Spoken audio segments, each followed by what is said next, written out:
Thanks very much, Tom. The one thing I've learned as provost is when you give introductory remarks at an event like this, there's two things to remember. One is most people won't remember what you said. And the second is, since you're the first person, keep it on time because you don't want to get the symposium off to a slow start. So I'm going to be brief in my remarks, but first of all, I want to thank Tom for the kind introduction. I want to welcome you to MIT and to this important symposium on the future of signal processing. I think today promises to be an exciting, informative, and energizing day. Our hope is that this not only serves as a great forum for exchange of ideas, and Al and I were talking about this earlier, but we're equally hopeful that this is an opportunity to catalyze new connections and collaborations amongst the participants here today. I'd like to start by acknowledging the organizing committee for pulling together an exceptional collection of speakers into a terrific program. I also want to acknowledge the EECS department for its support of this symposium. And I want to thank the speakers today for their willingness to participate and in some instances travel from quite a distance to be with us. Given the long history of seminal contributions to the field of signal processing at the Institute and at MIT Lincoln Laboratory, it seems entirely appropriate to have this symposium here. The origins of the field at MIT go back to Wiener, Lee, Shannon, Bose, Stockham, Gold, and of course, Alan Oppenheim's pioneering work in digital signal processing.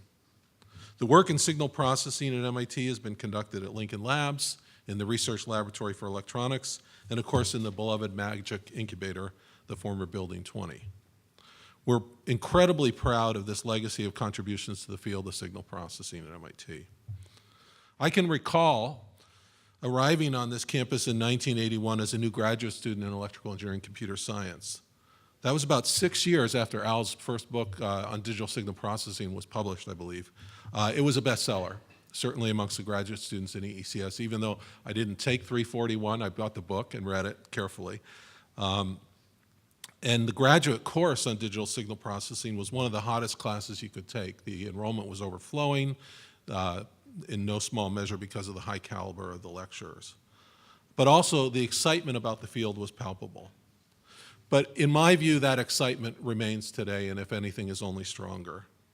As rich as the history of signal processing at MIT is, this symposium is about the future of signal processing, and what a bright future that is.